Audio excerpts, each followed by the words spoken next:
Okay, we're recording. Hello, everybody. This is Eric from Sit Down by the Fire here with my co-host slash editor Taylor. We're here with our next special guest. Please introduce yourself. My name is Chris Notarile of Blinky Productions. But yeah, thank you. But yeah, thank you so much for sharing that. And we definitely want to thank you for taking time out of your day to be here. Thank you. Yeah, certainly. So how about that? You tell my audience what exactly is it that you do? I am a filmmaker. I write, I shoot, I edit, I direct. Sometimes I do costumes, props, lighting, special effects, and fight choreography. Nice, awesome. So what exactly started your whole journey in making movies? Jealousy and spite. um, I always wanted to get into storytelling. I always had stories in my head and wanted to try and find a way to tell them as early back when I was like in kindergarten. I would draw Plastic Man and Mr. Fantastic, and I'd prop my face up right up to the paper and go along with the crayon to create motion as if it was happening live in front of me. And then as I got older, I started writing and you're playing with toys, you're creating like stories in your head and plots. And finally, when I was about 16, I started script writing and I made my very first short film.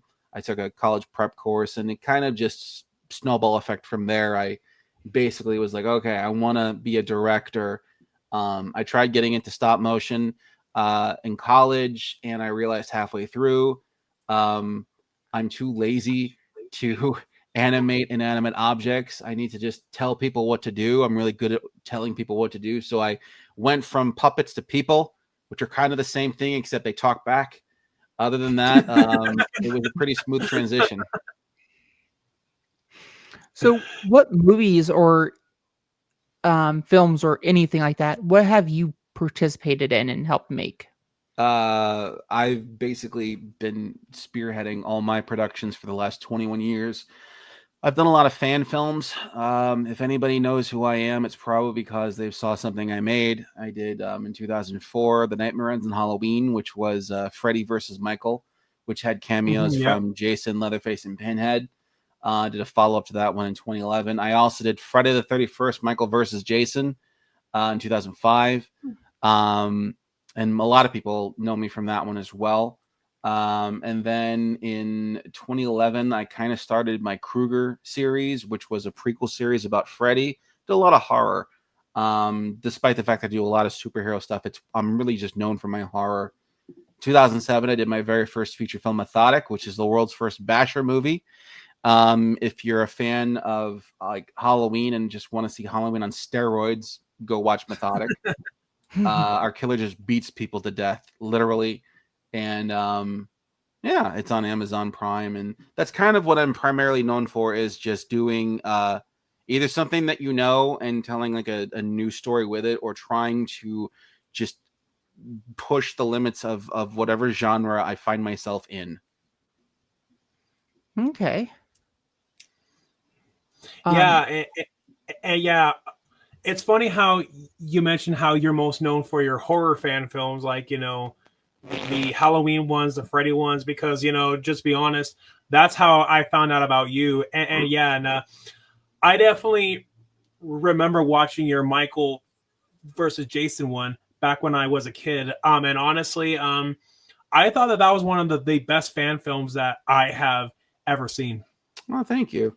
It's interesting because uh, uh, I made them basically to try and get, seen and everything. And every now and then I get somebody who comments on my work saying like whenever somebody wants to like attack me or make fun of me, they're like, "Oh, you're still making fan films? Why don't you do something original?" It's like, all right, well, go check out my channel. But it's just like, how did you find me? You found me because the fan films. You're making fun of me because I make fan films. How do you even know my name? You know? Exactly. yep. So I'm proud of the fan films no matter what. Yeah, and on top of that, with it being fan films, it's already a part of a well-known intellectual property. Yeah. And so and therefore it already has that built-in fan base, which explains why that I found out about you because of, your fan films, or why a lot of other people, have found out about you because of that, sense that it's already a brand that people are already invested in. And yeah, It's a one of the strategic things I move was taught. to it's a strategic move to do fan films, as far as I'm concerned. Anybody who makes a fan film, it doesn't matter how much of a fan you are of the IP that you're doing as your subject matter. It's a strategic thought of, I want people to find me. I need to make something that people instantly recognize. Again, I see a lot of filmmakers who try to act altruistic and go, "We're just fans of Michael Myers. We're just fans of Chucky, and we're making this movie for the fans." Like, no, you want to get noticed. You want to get hired by Hollywood, just like me, and you're making something hoping that everybody will like it, and then they're going to petition Hollywood to call you up. That's why you do it, because that's why I did it. I'm not afraid to admit it. But fan films are still pretty good. You can still make a good Absolutely. fan film, and Exactly. yeah, you may be using something that has already been done 500,000 times, but you can always change it up a little bit and make a great movie or a great Absolutely, and film. that's what's the best part of it. But for me, it's like, I think any filmmaker who says, I want to do a fan film, you're doing it because you want to get noticed, and I think that's Mhm. should always be in the front of everyone's mind when they're stepping into this. Because it's like, oh, why are you doing this? Oh, I'm just a fan. Yeah, I'm a fan of it too, but I want to get noticed. You want to get noticed, but yeah, you can tell really amazing stories. But it does bother me when people try to act like, they're being just benevolent fans who are just doing it for the pure love of doing it. It's like, no, you want to get hired. I want to get hired. We all want to get hired. Yeah. Yeah, exactly. And I have heard of stories about how a lot of fans actually will say, for like, for like a lot of big name franchises, like they actually will say that they actually prefer the fan films over, like over what, like over The what's established actually canon. being made. Yeah, Yeah, yeah. no, and that is that's a really big compliment, in my opinion. If you can create something where you can win over an actual fan of the franchise, and they'll go, "Oh my god, what you made is my new headcanon. I think this is better than the sequel that we got, that wasn't, or the remake that we got, or whatever." I think that's like the ultimate compliment, and I think that should be, apart from wanting to get hired and doing it officially, I think that should be the goal of anybody making a fan film, is that you're trying to make something that can either fit nicely within the established continuity that everyone can just appreciate and enjoy, and it doesn't ruffle any feathers, or if you're doing it for a franchise that was just destroyed by Hollywood and you're trying to avenge it, you give the fans the thing that they never got. I think those should be the two main goals of fan films, is to either just add to what is, and embellish and make it better, or to fix what was broken by the studios, and give people the thing they want the most. Exactly, Absolutely. yeah. Uh, yeah, and and it reminds me of a quote on that Alfred Hitchcock once said. He said that you have got to respect your audience, since that they are the ones who are paying to see your film in the first place. And I really felt like that was echoed significantly with the original god awful design of Sonic. And and people were complaining about that, justifiably so, because Sonic looked like roadkill in that. I know. And oh gosh, like that old design is so bad that I could see Jigsaw from the Saw movies using that as a torture device on his victims. It was Well, did that you bad. see the Chippendales Rescue Rangers movie? Yes, that And was they hilarious. made it work. I really, really was so happy, because I hated that design too. But they actually made that terrible design work in something else entirely, simply by making fun of it. But yeah, fans are very powerful sometimes, and if a studio is smart, they will listen, and save themselves millions of dollars in the process. By, I mean, think about it this way: what if we had gotten original Sonic, Tiny Teeth Sonic, in the first film? We would not have the other two sequels. We wouldn't have a Knuckles series. We wouldn't be going into a fourth Sonic movie right now, probably, because he was so fucking hideous. Yeah, and but yeah, and they saved themselves a lot of business, considering that they changed the design of Sonic. And I mean, it speaks volumes about how even people who aren't fans of Sonic the Hedgehog, even acknowledge that, yeah, that design was bad. Like, what were they thinking? Right, a lot of cocaine. Yeah, Someone's just like, yeah, like, okay, I have a great idea for Sonic's design. Tiny teeth, human hands. It's gonna be great. You sure about that? You don't want to like rethink this one? No. no, man, I'm sure that it'll be dope, man. Yeah. Yeah. Oh yeah, oh gosh. And oh yeah, and people have done fan edits as to what Tails would have looked like. If you thought Sonic looked bad, Yeah, he looked like a meth addict. I saw. yeah. Oh gosh, like, I'm just and imagining it. I'm being tortured just imagining it. yeah, and believe it or not, somebody did a fan edit of a design of Sonic where he looked even worse than the original design. I'm like, that's quite the accomplishment to make Sonic look even worse. Yeah. Trust me, Yeah, if you can make it worse than that, it's impressive. Um, yeah, we want to kind of try to pull it back to you, Chris, but yeah. We got a little bit off topic there. what is your favorite like horror franchise? What would you say is your favorite? I would probably say my favorite horror franchise is Halloween. That was the one that kind of got me into everything. I saw Halloween for the first time when I was 16. I was a good boy. I never ask me that 1 question second. again. Yeah. So what would you say is your favorite horror franchise? My favorite horror franchise would have to be Halloween. I got into that when I was 16. I'd never seen a horror movie before. I was a good boy growing up. My parents told me, if you watch a horror movie, it's going to give you nightmares, and I was very gullible. So I grew up seeing the posters for at Blockbuster, like of Nightmare on Elm Street and Friday the 13th, and even Halloween. I'm like, I can't watch that. And my friend's like, you want to watch Freddy Krueger? I'm like, I can't watch that. I don't know what any of this is. So, but when I turned 16, I watched Halloween, and that kind of just kicked the ball rolling for me. I binged everything. I went to the video store and I rented everything. I rented all the Halloweens. I rented the Chucky movies, the Friday the 13th movies, the Nightmare on Elm Street movies, and I kind of just spent that summer watching everything that was horror related, and became like a freaking like connoisseur by September. So when I went back to high school, I was a scary dude. I was a very scary person after that, because I now knew how to terrify people, and I got really good at it very quickly. So yeah, I attribute all of that to watching Halloween for the first time, and it was the first movie I saw where it made me go, "Oh, I can do that. This seems pretty simple," and I just kept going. Yep. And then afterwards, like what they say, the rest is history. Pretty much. Tell you a funny story. So that first year, when after that summer, I watched horror movies and Halloween came up. I went as Michael Myers for the first time, and it got progressively. I'm a kind of person where when I cosplay as anything, I kind of like to stay in character.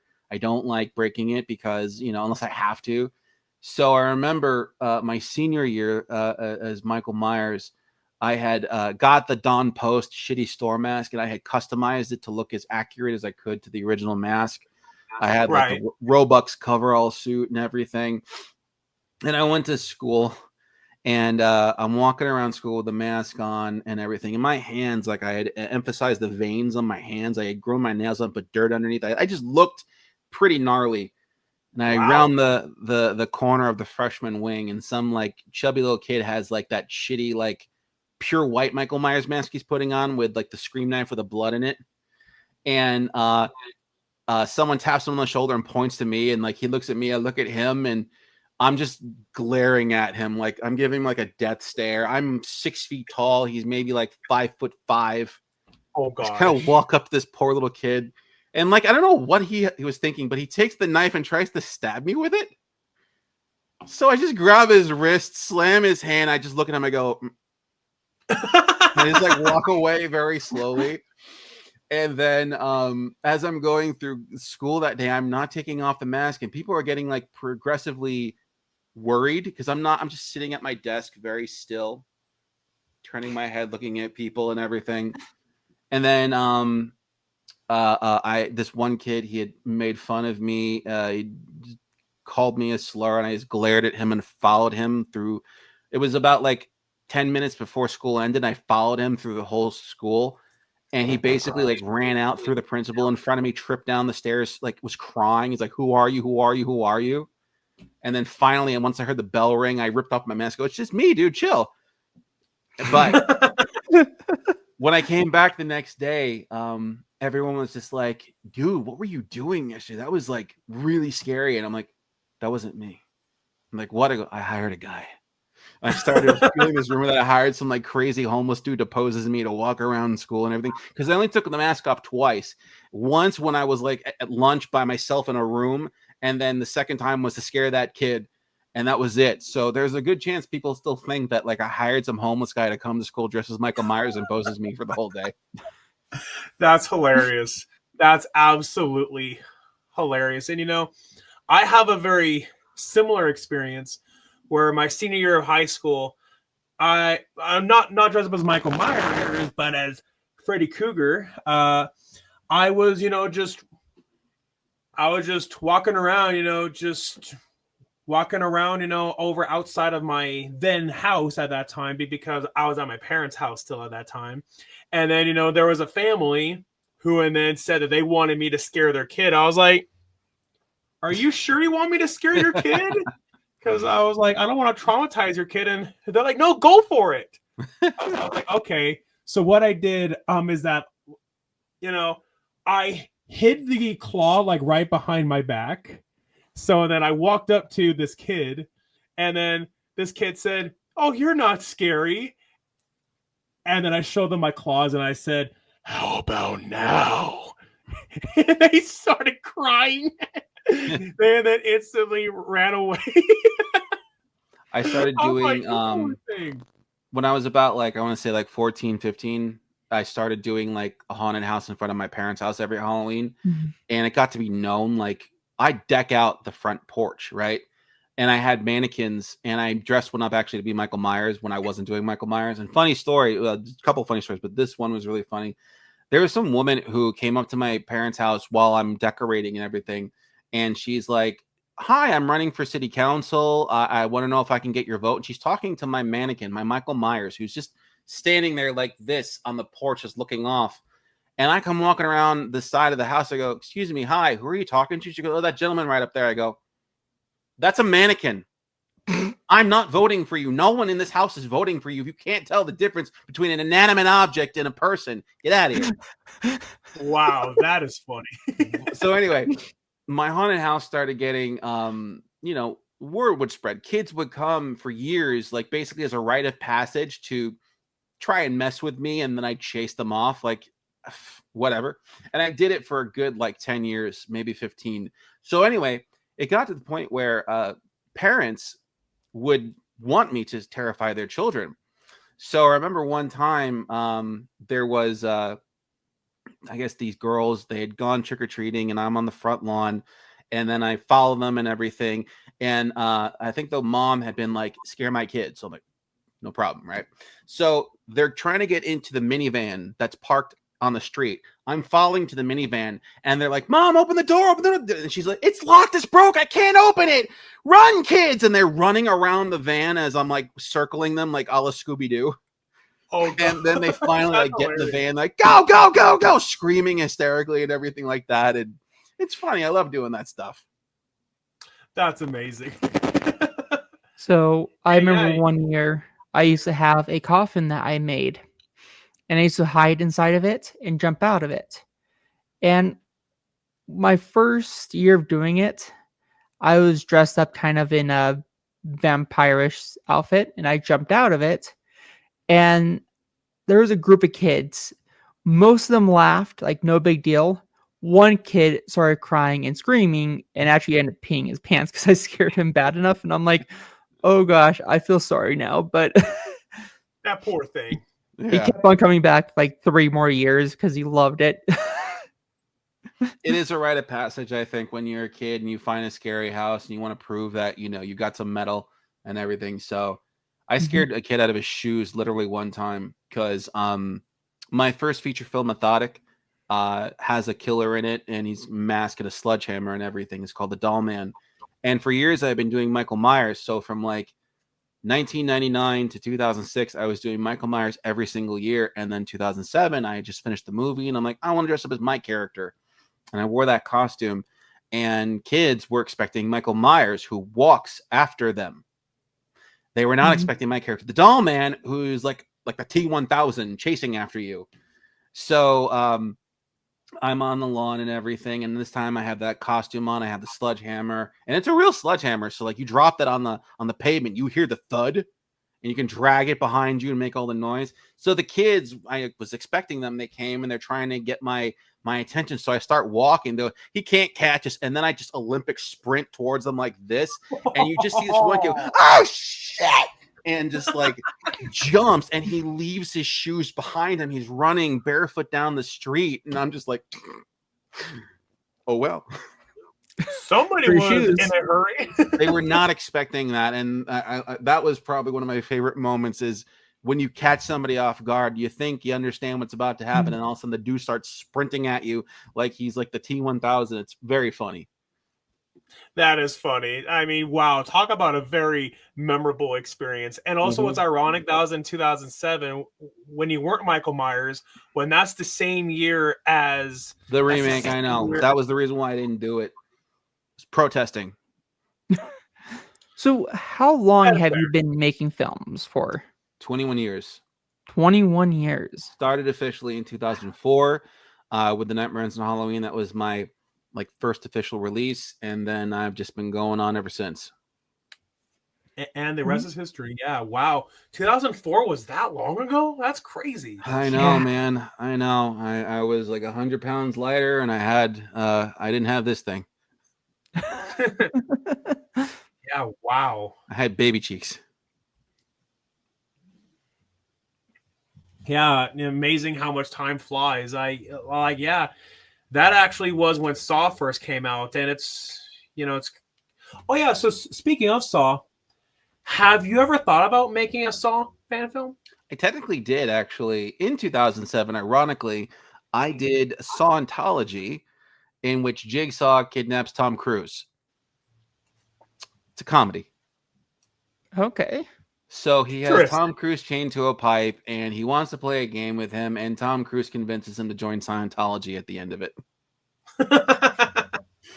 Of all things, Scientology. Sawntology. The bit Scientology. was because my friend, he had just started doing Tom Cruise impersonations, and now you probably seen him doing like Capital One or Citibank commercials with Jerry O'Connell. He does Tom Cruise impressions, not professionally, but I knew him through a mutual a friend, and he's like, hey, if you ever need somebody who does like a Tom Cruise impression, call this guy up. And I saw him, and I go, dude, we should do something. And I'm thinking like, what could be something funny? And I'm like, yeah, what if Tom Cruise got kidnapped by Jigsaw? How would he finagle his way out of that one? And you just basically go, my favorite line is, he goes, you're a people person. I get that. But chaining people to a pipe and having them cut off their feet is not the way. And he just starts talking about, taking a Dianetics test. That's amazing. So, yeah. But yeah, I technically have done Saw. Yeah, I just never would have imagined Tom Cruise and Saw being connected in any way. Yeah, I also never thought about having Britney Spears song with a horror movie in the same thing. Oh yeah, what are they doing that for now? Megan 2, 2.0. Mithrigan. That is fair. Mithrigan 2. Mithrigan 2. That's it. Yeah, 3 and 2. Yeah, but yeah, and all the advertisements on the posters, and even the movie itself, the E is just like the 3 lines, and I know it's annoying. It's annoying. Yeah, maybe it's a marketing thing. I don't know. No, it's just a stupid graphic design thing. They wanted to do it like a bar charging, but it just visually looks like Mithrigan. And I'm sure if they do a third one, they'll just actually put a number 3 in there finally to make it make a little bit more Probably. sense. Because then Mithrigan will be Mithrigan 3. Yeah, exactly. And I have that feeling that the second movie probably will do well enough that it will justify a third Yeah, film. I mean, they're going for ultra camp. I saw the trailer, so it's like, all right, they're self-aware. They're not trying to be serious about it. So, okay, why not? I'll give them a chance. So yeah, so with all that said, a lot of people have pointed to that they feel like that Megan like is a ripoff of the 2019 Child's Play. What are your thoughts on that? No, not really. I didn't see the movie, but I know the story, and from what I'm familiar with, Megan basically just took her programming way too seriously and goes after her creator because her creator is getting in the way of playtime and shit like that. I don't know what the Chucky story is, but Chucky was already a remake, so it didn't. And then who put out the Chucky remake? Was it Blumhouse? I don't think it was Blumhouse. From what I understand, MGM only owns the rights to the original Child's Play. And Okay. and then afterwards, Universal were the ones who did all the sequels. Right. And so that's why the only Child's Play movie that MGM was allowed to do was the original, which is why they did a remake of the original. So Gotcha.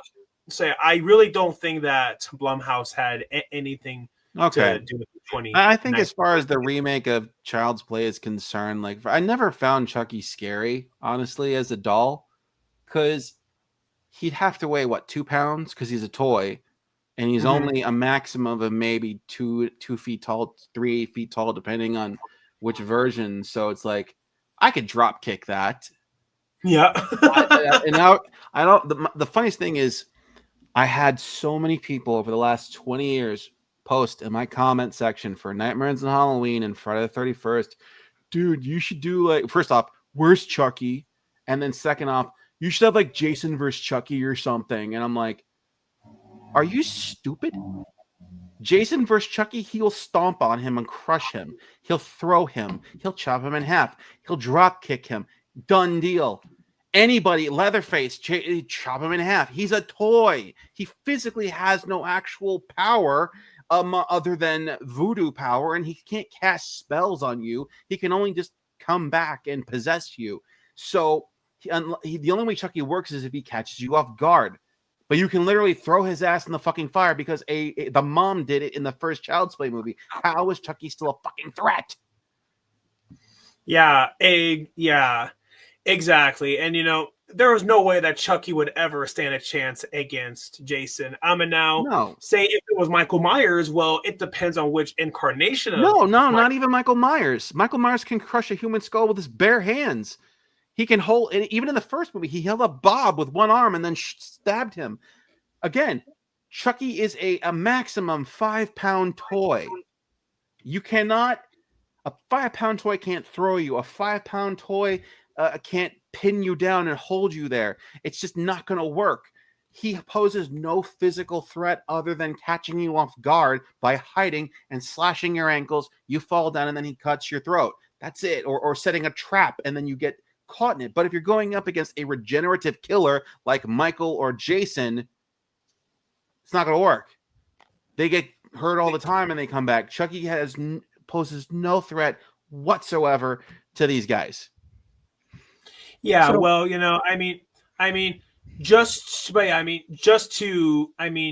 to be clear, when I was mentioning Michael Myers, I more so meant that Michael Myers. I feel like if you're to pin anybody against Jason, I feel like that Michael Myers. Jason, yeah, Michael can totally hold his own against Jason. That's why I made the short film, because if you do the strongest version of Michael, which is probably like between 6 and 8.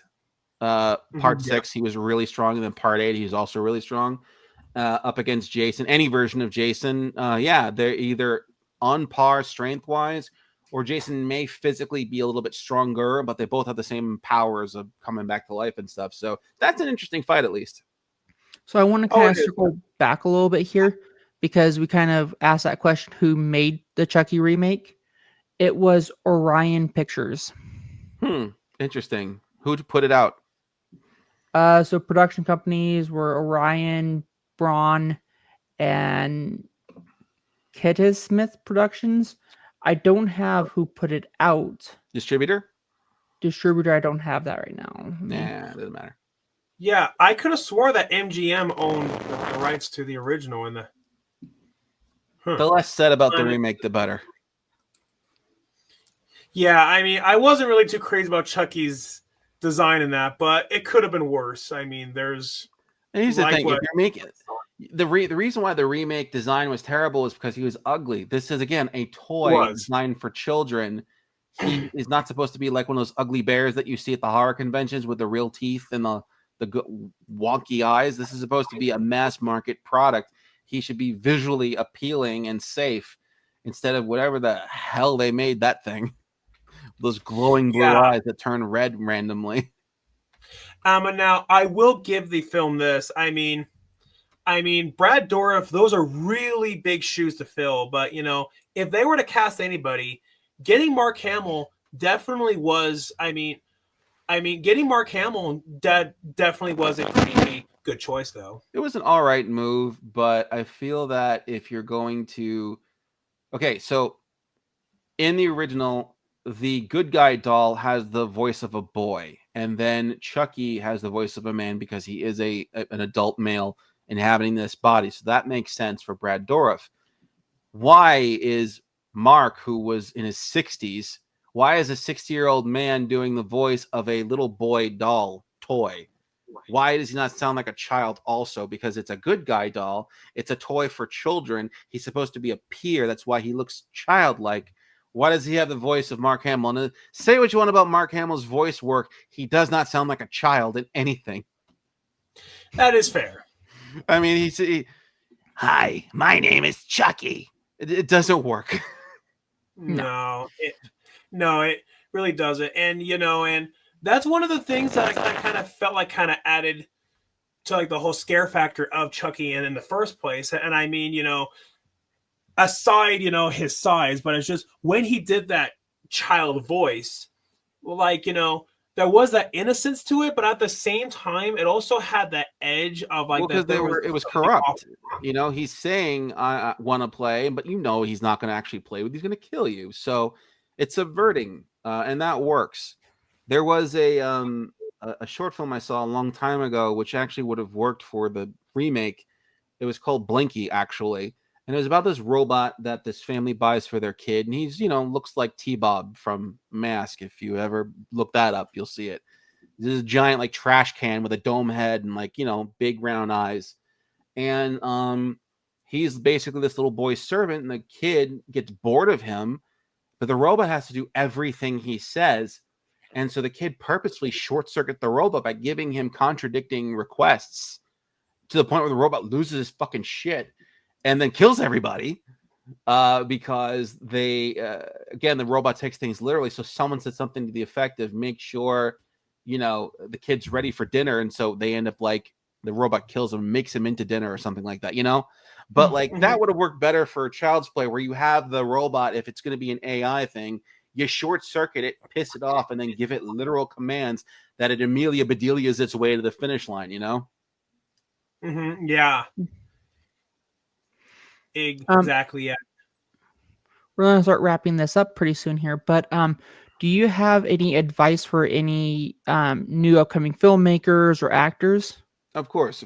I always tell anybody who wants to get into filmmaking, be practical. Do not think that you need what you see in a video about filmmaking. So, for example, a director's chair. If you're an aspiring filmmaker, if you're independent, unless you're on like $1 million but or anything from $100,000 or higher, you do not get to have a director's chair if you're a director or a filmmaker. Your ass should be on your feet, moving around, doing everything possible, because why the hell are you sitting in the first place? You have no money. Get up. That's the first piece of advice I have. Second piece of advice is think practically. So you need lights for your movie. Well, you can do one of two things. One, you can call up a lighting company, get the truck, have them come out, bring out the generator, plug in the lights, and they can light up the night sky for, a good couple of $100 to $1,000. Or you can get some garden lights, or you can just buy a really, really strong light on Amazon for like $30, and it'll do the same thing. You get a couple of those, get some closet lights, and then boom, you light up your scene.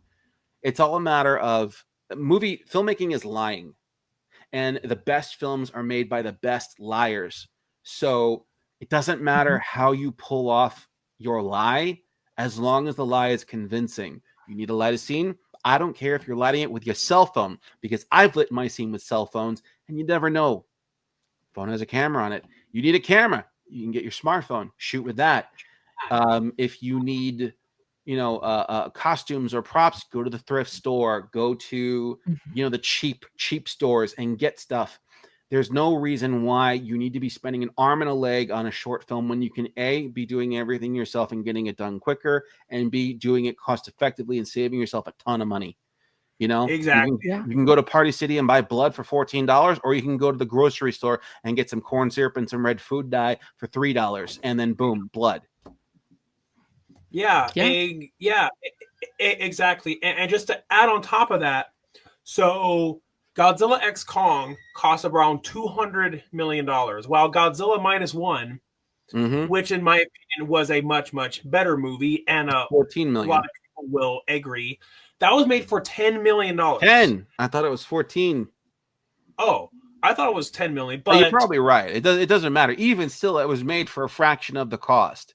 It's all about being able to, again, know your craft and convincingly tell your story. It does not matter how you do it, so long as you can get it done.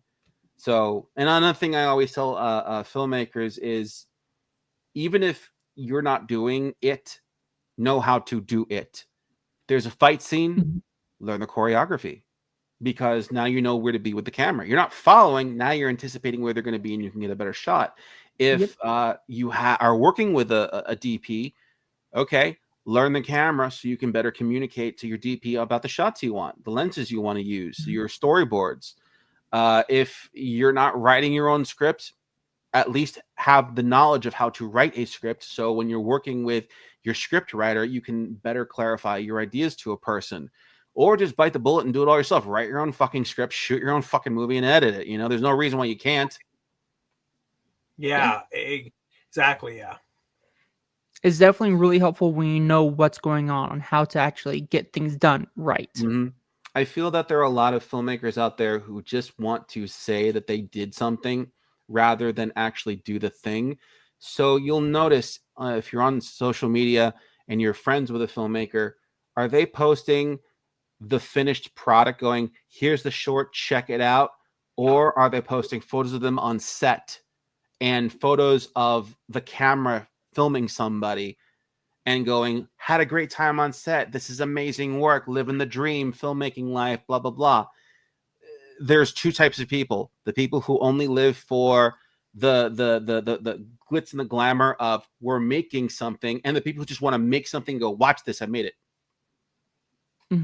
I don't have a lot of behind the scenes stuff. I have like maybe 2% of out of everything I've done of behind the scenes stuff for it.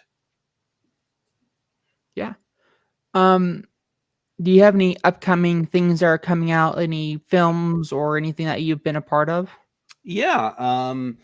So this year I've made 5 short films so far. I'm trying to do one a month, but I had a setback for the month of May, so I wasn't able to release anything. But I did already release 2 in February, so technically I'm still okay. But I have my legally safe version of the Batman.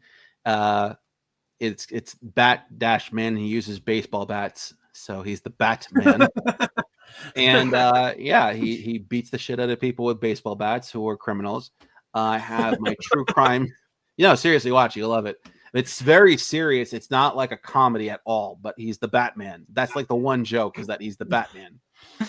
That sounds amazing. I'm really proud of it. I have my true crime series that came out. I have 2 shorts of that as well on my channel. And then I'm currently working on a vampire sequel to my 2015 short film called Turned. And excuse me. And then I'm finishing up my Haunted City series, which is a supernatural series about vigilante ghosts. And then I will do Power Girl. I'll be revisiting Power Girl after nearly 20 years.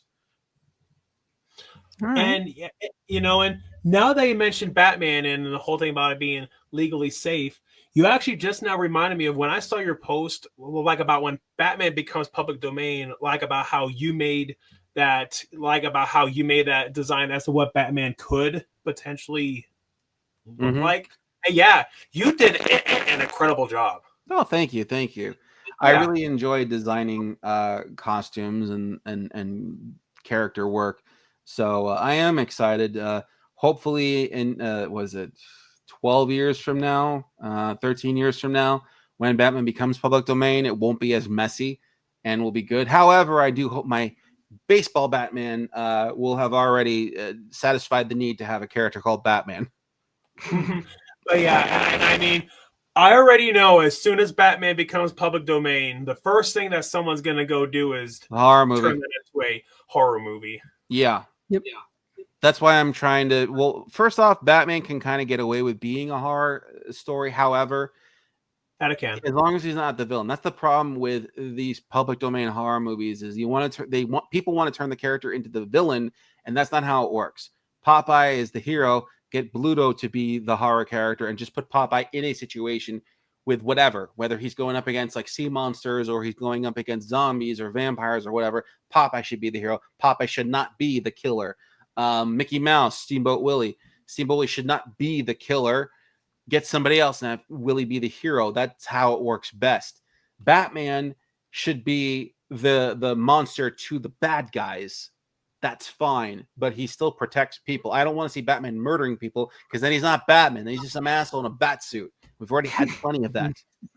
So that's what I did with my my Batman series, is that he is the scary character to the bad guys, but not the good guys. Mm-hmm. Yeah. So Yeah, those are my and that thoughts. definitely makes a lot of sense. Thank you. Yeah, certainly. We can definitely leave a link in the description down below for people to give you a follow on Instagram, and we certainly greatly appreciate you taking the time out of your day to be here. No problem. Thank you for having me. Oh yeah, Thank you. certainly, of course, anytime.